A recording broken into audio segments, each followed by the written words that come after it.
नमस्कार दोस्तों, स्वागत है आपका हमारे चैनल टेल्स बाय यशु पर। यहाँ पर आपको मिलेंगी रोचक और सस्पेंसफुल कहानियाँ। अगर आपको यहाँ पर हमारी कहानियाँ पसंद आती हैं तो कृपया करके आप हमारी वीडियोस को लाइक करें, इसको अपने दोस्तों को साथ शेयर करें और साथ के साथ अपना कमेंट करना ना भूलें। अगर आप इस चैनल पर नए हैं तो कृपया करके इसे सब्सक्राइब भी करें। आपका ज़्यादा समय न लेते हुए चलो आज की कहानी को शुरू करते हैं।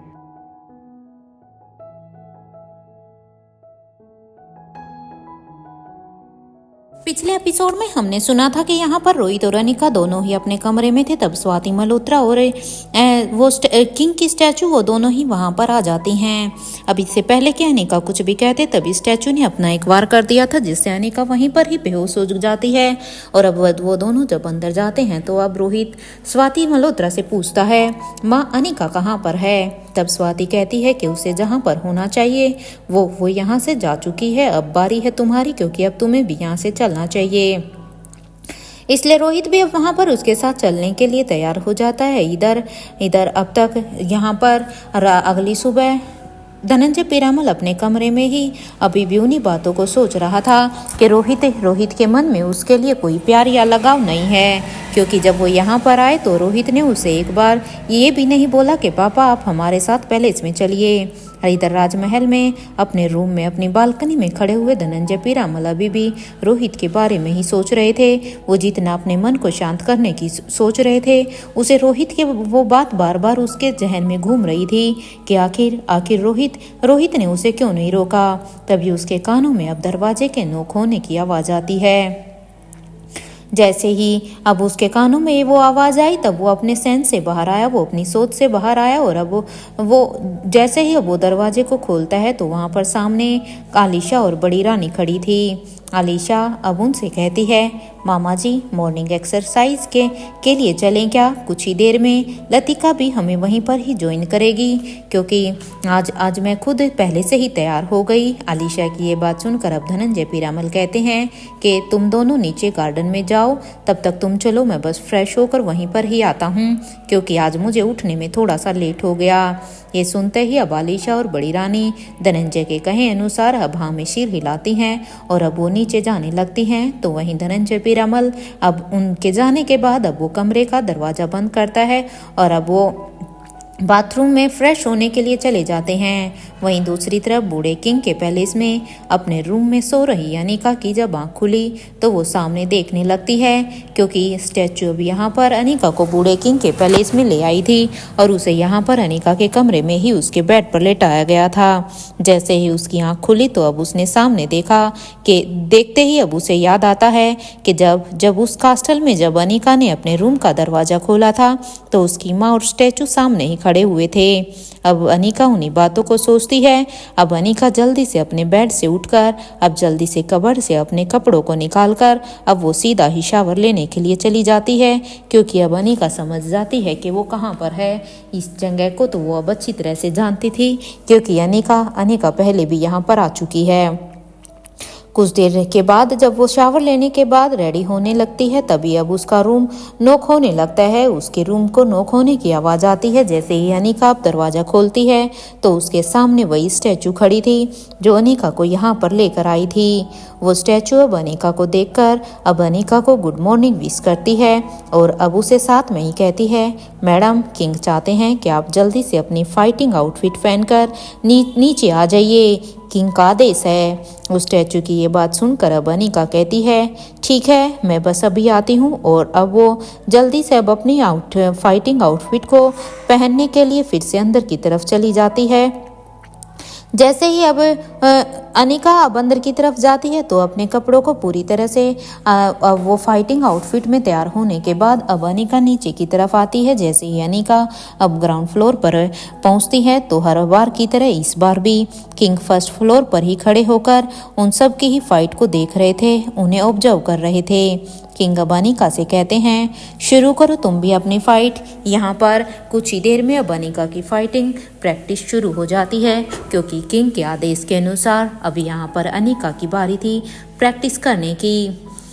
अनिका को प्रैक्टिस करता हुआ देखकर अब यहाँ किंग भी बड़े ही ध्यान से अनिका के हर एक मूव को देख रहे थे, क्योंकि पिछले समय जब अनिका यहाँ पर रुकी थी तो अनिका ने वहाँ पर एक लेवल को पास कर लिया था, इसलिए वो अभी भी चेक कर रहे थे कि सच में अनिका कितने अच्छे से अपने हर एक मूव को कर रही थी। तो वहीं दूसरी तरफ इधर स्वाति मल्होत्रा ने भी रोहित की फाइटिंग्स के लिए आज का ही दिन चुना था। रोहित को फाइटिंग आउटफिट पहनकर आने के लिए स्वाति मल्होत्रा ने कह दिया था। साथ के साथ वो अब रोहित से कहती है, देखो मेरे सामने हर फाइटिंग मूव्स को शो करो, या मैं सिंपल कहूँ तो मैं किंग के मूव्स को देखना चाहती हूँ। ये कहते हुए ही अब स्वाति मल्होत्रा अपनी फाइटिंग पोजीशन को ले लेती है, तो वहीं रोहित भी अभी अपनी पोजीशन को पूरी तरह से ले लेता है, जैसे जैसे एक फाइटर फाइट करते समय लेता है। कुछ ही देर में अब स्वाति और रोहित के बीच में एक फाइट शुरू हो जाती है। तो वहीं दूसरी तरफ अब तक रोहित की पहले इसमें स्वाति मल्होत्रा ने पहले वहां पर जॉन और रैनी को कमांड दे दी थी कि उन दोनों को स्पेशल डिपार्टमेंट के ऑफिसर्स को ट्रेनिंग देनी है, क्योंकि एक तरफ जहां पर अनिका किंग के पहले इसमें ट्रेनिंग ले रही थी, दूसरी तरफ रोहित स्वाति मल्होत्रा के पास ट्रेनिंग ले रहा था। तो इधर अब यहाँ पर उनकी टीम के मेंबर जो कि स्पेशल डिपार्टमेंट के लोग थे, उनको अब जॉन और एनी ये दोनों ही अच्छी तरह से ट्रेनिंग देने वाले थे कि यहाँ पर अब एनी अब भूमिका से एनी ने अब यहाँ पर भूमिका से कह दिया था ये वो सभी को ही लेकर जल्दी से गार्डन एरिया में आ जाए, क्योंकि इन सभी की भी आज से ही प्रैक्टिस शुरू होनी थी। यहाँ एनी की बात को सुनकर अब एनी के कहे अनुसार भूमिका भी सभी को गार्डन एरिया में आने के लिए कह देती है। तो इधर कुछ ही देर में अब इंस्पेक्टर अब्बास से लेकर दिल्ली पुलिस के सारे ही ऑफिसर वो सभी भी वहाँ पर आ जाते हैं, क्योंकि भूमिका ने जल्द ही सबको इन्फॉर्म कर दिया था। कुछ ही देर में यहाँ अनिका यानी कि अनिका के रूप में एनी सभी को ही फाइटिंग टेक्निक्स को सिखाने लगती है, जहाँ पर एनी की मदद जॉन कर रहा था। तो वहीं इंस्पेक्टर अब्बास के साथ अर्जुन सिंह था। तो वहीं भूमिका इंस्पेक्टर विकास के साथ फाइटिंग प्रैक्टिस कर रही थी। तो वहीं अपने रूम की बालकनी से जब मयूर ने ये सब देखा तो उन्हें देखते हुए अब मयूर का भी मन हुआ कि वो भी ये फाइटिंग टेक्निक को सीखे, क्योंकि उसे ये फाइटिंग टेक्निक नहीं लग रही थी, क्योंकि मयूर खुद आकाश गुलेरिया की सिक्योरिटी का सारा काम संभालता था। इसलिए मयूर को भी अब ये फाइटिंग टेक्निक सीखने का मन हुआ। मयूर उधर जाने की सोचता है। इधर वहीं से ही जब करण गुलेरिया गुजर रहे थे तब करण गुलेरिया ने भी उन सबको ही प्रैक्टिस करते हुए देखा। करण गुलेरिया ने जब उस फाइटिंग टेक्निक को पास से गुजरते हुए देखा तो वो एकदम से ही हैरान हो गए थे कि क्योंकि करण गुलेरिया इस फाइटिंग टेक्निक को शायद जानते थे। अब वो यही सोचते हैं कि आखिर ये सभी इस फाइटिंग टेक्निक को क्यों सीख रहे हैं। ऐसी क्या इमरजेंसी आ गई कि जो इन्हें ये फाइटिंग टेक्निक सीखनी पड़ रही है। अब तक गार्डन में करण गुलेरिया और मयूर वे दोनों ही वहां पर आ गए थे। मयूर को ये टेक्निक सीखनी थी और करण यहाँ पर अभी अपने जो उसके दिमाग में चल रहा था अपने सवालों को जानने के लिए, उनका जवाब जानने के लिए यहाँ पर आ गए थे। यहाँ मयूर अब जब पहुँचता है तो अब करण गुलेरिया से कहता है, अंकल क्या आप मेरी मदद करेंगे इस न्यू फाइटिंग टेक्निक को सीखने में, क्योंकि मुझे भी तो अपना एक कॉम्पिटिटर चाहिए। इस बात पर करण गुलेरिया कहते हैं, ठीक है फिर चलो, अगर तुम यही चाहते हो तो ठीक है, मैं तुम्हारी हेल्प कर देता हूँ। इसके बाद मयूर और करण वहाँ पर एक अपना पेयर बनाते हैं और वो अब उस टेक्निक को सीखने के लिए पूरी तरह से तैयार हो जाते हैं। अब तक चिराग और अब्दुल भी वहाँ पर आने के बाद अब वो दोनों भी अपनी प्रैक्टिस शुरू कर देते हैं, क्योंकि ये टेक्निक तो उनके लिए भी नहीं थी। इसलिए अब चिराग और अब्दुल ये दोनों भी इन दोनों को भी पहले से ही आदेश मिल चुका था इस टेक्निक को सीखने का, इसलिए वो दोनों भी अभी से सीखना शुरू कर देते हैं अपना एक पेयर बनाकर। तो वहीं दूसरी तरफ इधर किशन मल्होत्रा जो कि जल्दी से ही उस लोकेशन के लिए निकल गया था सुबह से ही, इसलिए अब किशन मल्होत्रा उस लोकेशन पर पहुंच जाते हैं जहां पर उन्होंने उस आदमी ने मिलने के लिए उन्हें कहा था। वहाँ जाने के बाद अब वो कुछ देर तक तो वहाँ पर इन शख्स के आने का इंतजार करते हैं। कुछ देर के इंतजार करने के बाद ही तभी अब उनके कानों में एक आवाज आती है कि जो कि कह रहा था कि काफी लंबा इंतजार करवाया तुमने मुझे किशन, सच में। अब ये बात सुनकर अब किशन मल्होत्रा जब पीछे की तरफ मुड़कर देखते हैं तो उनके सामने वही शख्स खड़ा था जिसने उन्हें रिक्वेस्ट की थी यहाँ पेरिस में आने के लिए, उससे मिलने के लिए। उस शख्स को अपने सामने देखकर अब किशन मामा कहते हैं, बोलो बोलो, क्यों बुलाया है तुमने यहाँ पर मुझे अब कौन सी बात करनी है तुमसे मुझे वो रीजन बताओ कि तुम क्या बात मुझसे करना चाहते हो, क्या जानना चाहते हो तुम मुझसे, और सबसे बड़ी बात, क्या तुम मेरी बात पर भरोसा भी करोगे? क्योंकि अगर तुम मुझसे किसी भी सवाल के जवाब को जानना चाहते हो तो सबसे बड़ा तो ये होगा कि जो मैं तुम्हें जवाब दूंगा क्या तुम उस पर भरोसा कर पाओगे या नहीं। अरे जिस इंसान को अपने प्यार पर ही भरोसा नहीं था और ना अपने भाई पर भरोसा था तो भला मुझ पर वो मेरी बातों पर वो क्या ही भरोसा करेगा। इसलिए मुझे तो तुम्हारा ये लॉजिक ही गलत लगा मुझसे मिलने का, क्योंकि तुम्हारा मुझसे मिलने के बाद कोई भी फायदा होने ही नहीं वाला है। क्योंकि सबसे बड़ा भरोसा था तो तुम्हें अपने प्यार पर और अपने भाई पर करना चाहिए था, जो तुम आज तक कर ही नहीं पाए।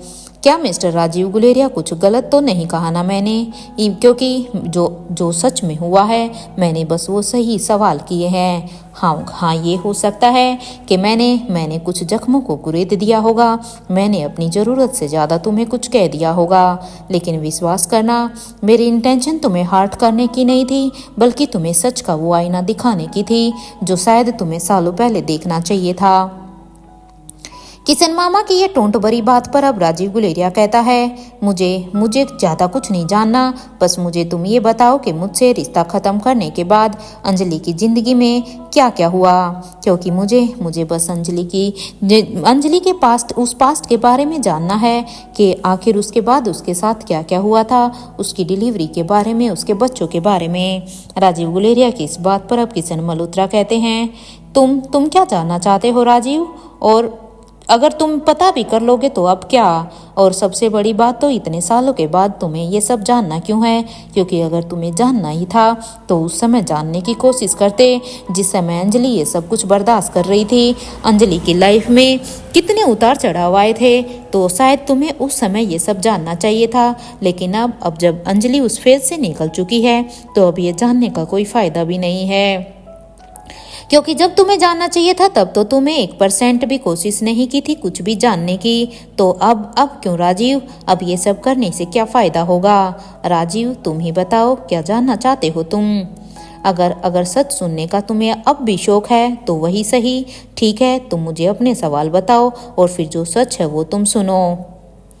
जिस दिन तुम अपनी फेयरवेल पार्टी में अपनी इंजॉयमेंट में बिजी थे ना राजीव, उस पार्टी में आने से अंजलि ने साफ साफ मना कर दिया था तुम्हें, और तुमने उसके ऊपर गुस्सा किया था, और तुम्हें यही लगा था ना कि करण और अंजलि का रिश्ता है क्योंकि उन दोनों के बीच कुछ चल रहा है, और इसीलिए ही अंजलि तुम्हारे साथ उस पार्टी में नहीं आना चाहती थी। सच बताओ, यही सब था ना? यही सब सच था ना? अब यहाँ पर किशन मल्होत्रा के मन में जो भी कुछ आ रहा था वो बार बार अब राजीव को वो सारी ही चीजें कह रहे थे।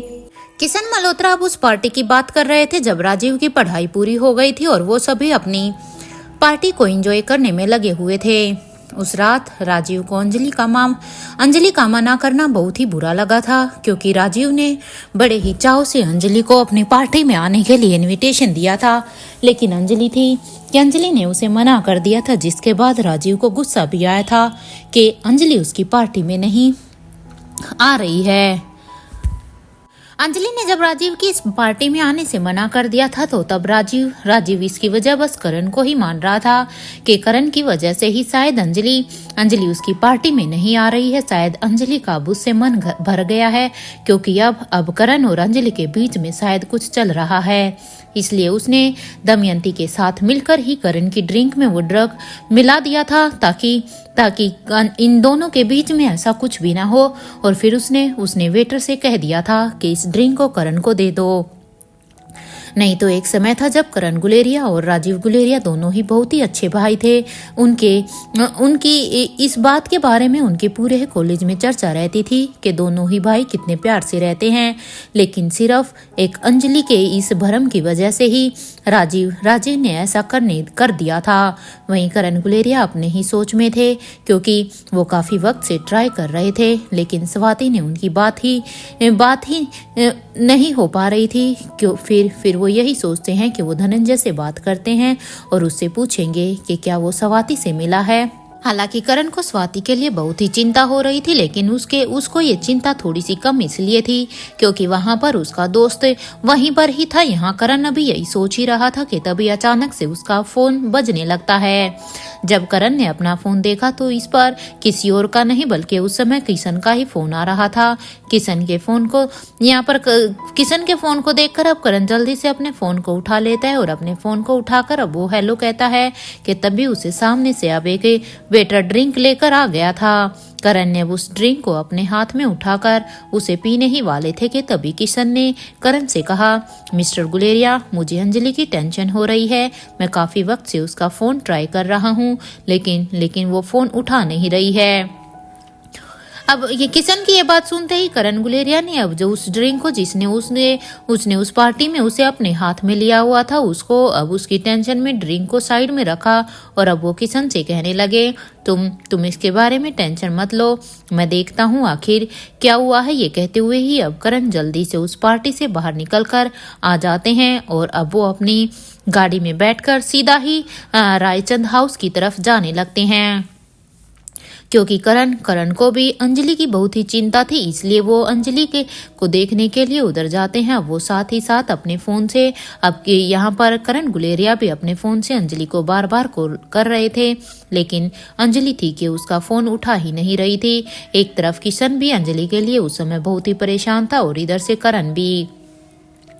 कुछ ही देर में अब करण गुलेरिया रायचंद हाउस पहुंच गए थे तो उन्होंने देखा कि किशन बाहर ही खड़ा है। उसे ऐसे देखकर अब करण गुलेरिया कहते हैं, तुम यहाँ पर हो, तुम मुझे बता देते। एनीवे चलो तुम रुको, मैं एक बार अंदर जाकर देखता हूँ। ये कहते हुए ही करण गुलेरिया अब रायचंद हाउस के अंदर जाने लगते हैं तो उधर गार्ड अब उन्हें देखकर कहता है, सर, वो पीयूष सर अपने मम्मी पापा के साथ बाहर गए हुए हैं, वो अभी आपको यहाँ पर घर पर नहीं मिल सकते। अंदर सिर्फ अंजलि मैडम ही हैं। इस बात पर अब करण गुलेरिया कहते हैं, कोई बात नहीं, मैं पीयूष से मिलने के लिए नहीं आया हूँ, मैं उन अंजलि से ही मिलने के लिए आया हूँ, आप भी मेरे साथ चलिए। इस बात पर अब वो गार्ड कहता है, लेकिन सर, अब इस बात पर इससे पहले कि गार्ड कुछ भी आगे कहता उससे पहले ही अब करण गुलेरिया जल्दी से घर के अंदर चले जाते हैं।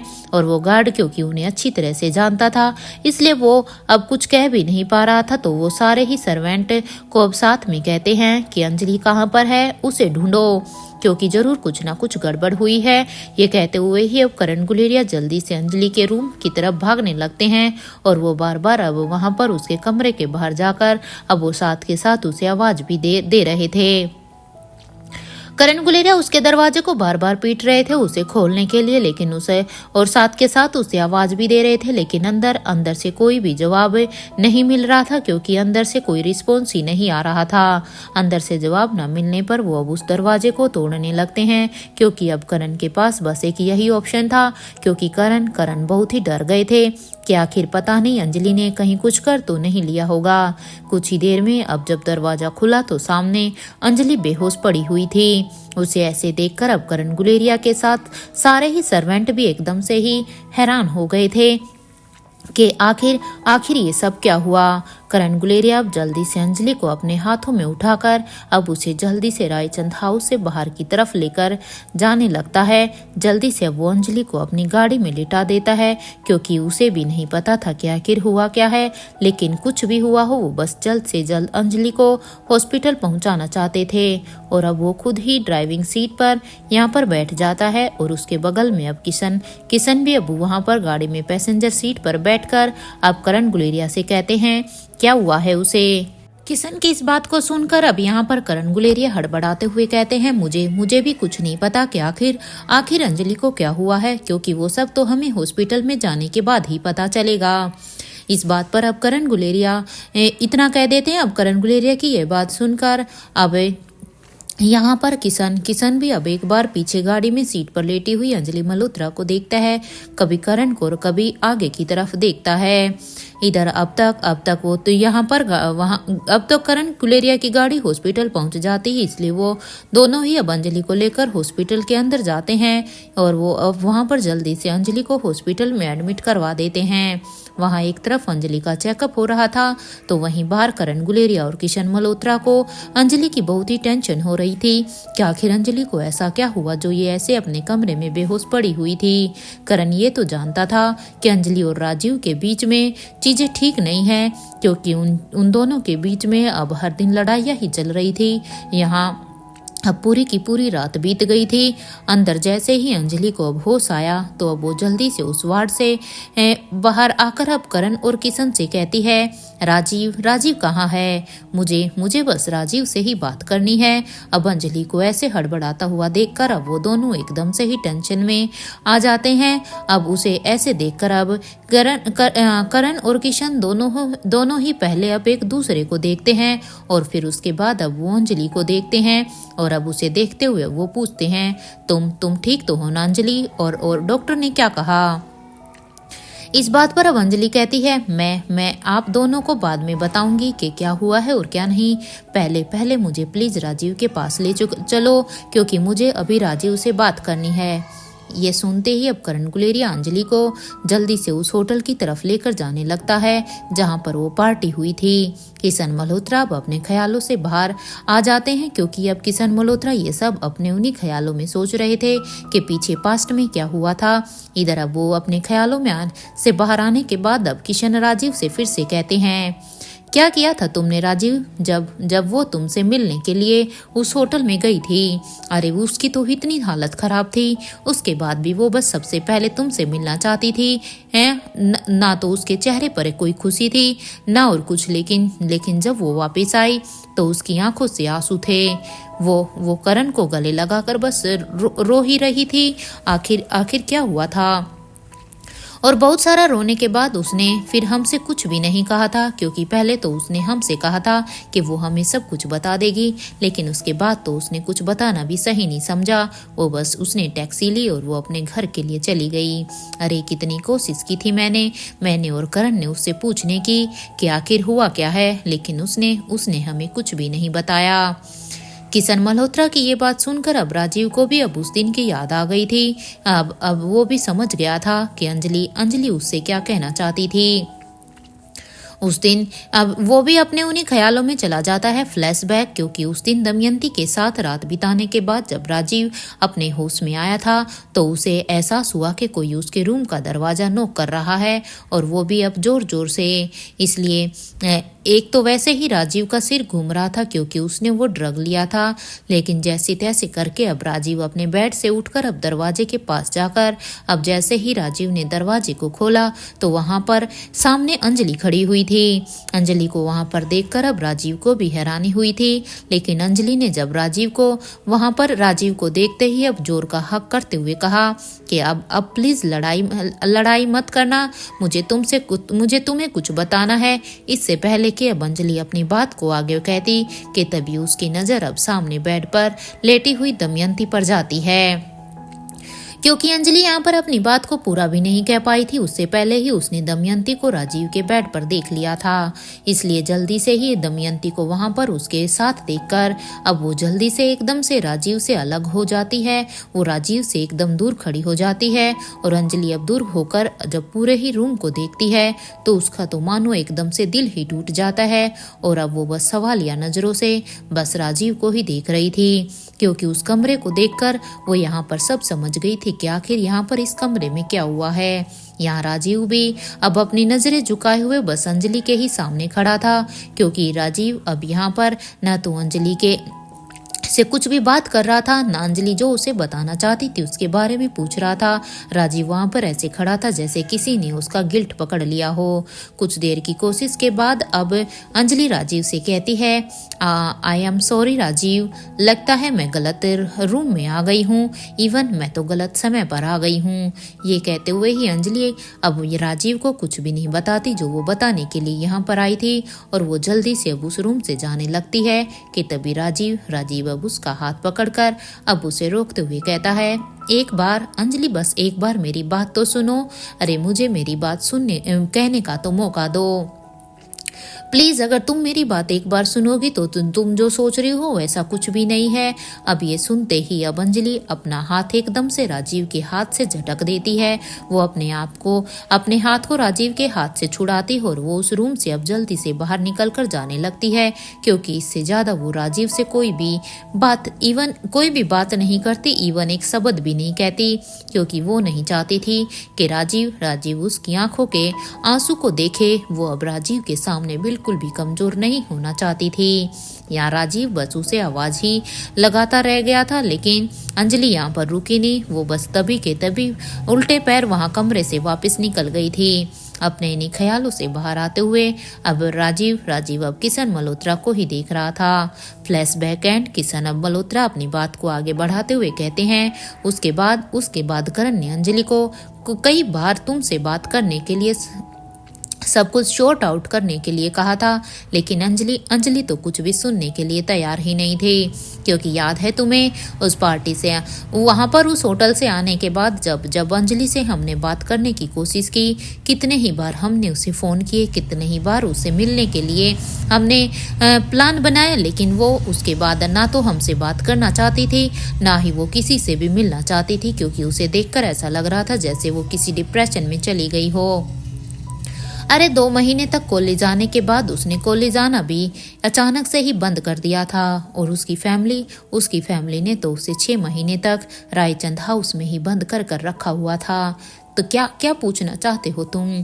अरे जो दुख अंजलि ने झेला है, मैं तो ये कहूँगा ऐसा दुख किसी को भी झेलने को ना मिले, क्योंकि जो फेज उस समय अंजलि ने देखा है वो फेज किसी भी लड़की के साथ ना हो, क्योंकि अंजलि को बस तुमसे प्यार करने की सजा मिल रही थी, और जो सजा उसे सबने दी और वो बस उसे चुपचाप बर्दाश्त किए जा रही थी। मैं अपने घर पर ही था कि मुझे तभी करण गुलेरिया का फोन आया कि मैं जल्दी से उसकी भेजी हुई लोकेशन पर पहुंच जाऊं, और मैं भी बस बिना वक्त गवाए करण की बताई हुई उस लोकेशन पर पहुंच गया था। जब मैं वहां पर पहुंचा तो अंजलि को देखकर तो मैं एकदम से ही हैरान हो गया था, क्योंकि मेरे सामने करीब 8 महीने प्रेग्नेंट अंजलि खड़ी हुई थी। अरे मैंने तो कभी सपने में भी नहीं सोचा था कि अंजलि हम सब से मिल क्यों नहीं रही थी, क्योंकि वो इसीलिए नहीं मिल रही थी क्योंकि वो प्रेग्नेंट थी। अंजलि को प्रेग्नेंट देखकर तो मैं अपने होश ही एकदम से खो चुका था। मुझे तो कुछ भी समझ में नहीं आया कि ये सब क्या था।